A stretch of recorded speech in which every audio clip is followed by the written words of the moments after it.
Hello friends, Stacy Anfinson here with your Tarport market update. Today we're going to look at what happened during March of 2026, four counties of Wake, Durham, Orange, Johnston. So let's dig into data, see what we have.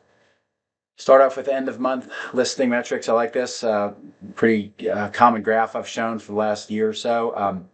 Going all the way back to 2007 to 2006. So the total line is, or the light green line is total amount of end of month inventory, up 13%. And then the blue line is the end of month resale listing, up 36%. So those are really dramatic percentage increases. But as I've said every time I've gone over this graph with you, go back to 2007, 8, 9, 10, 11, we're 13 and 14,000 listings. We're not even 50% of where we were in terms of end of month listings.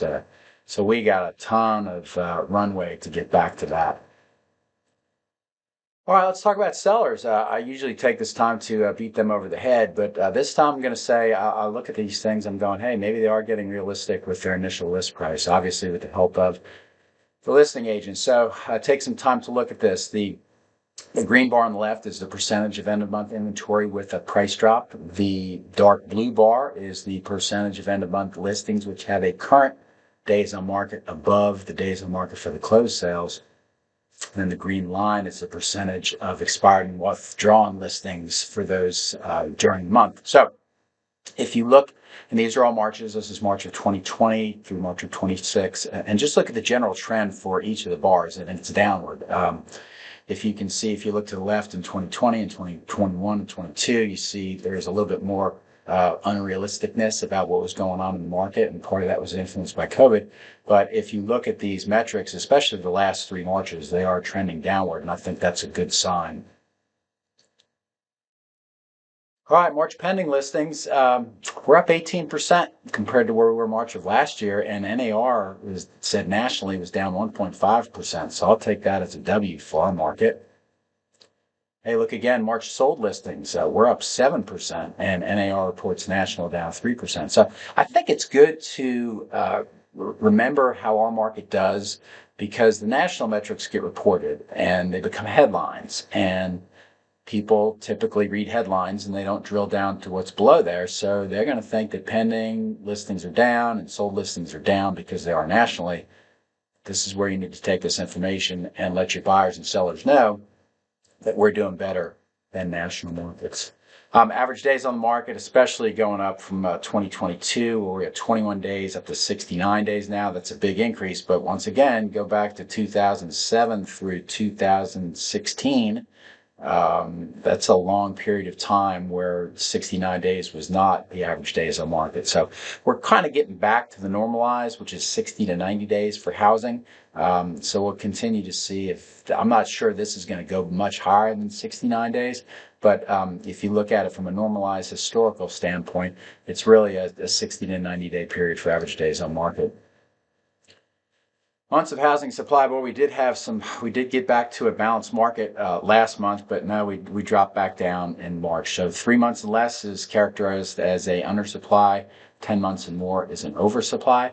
So March of this year was the 12th consecutive March with an undersupply of housing. And once again, go back to 2009 and 2010. You can see we had 10-month and 11-month oversupplied markets. All right, a little bit of good news for buyers on the resale standpoint. If you look at March 2024, 25, and 26, you can see we're really in a pretty tight range, 519 to 527 to 526. Comparing March of 23 with 24, certainly a big increase, and then March of 2020 with March of 2024. It's up a significant amount, but I think what buyers have really wanted to see was some stabilization in the resale market. And I think over the last three Marches, we've seen that.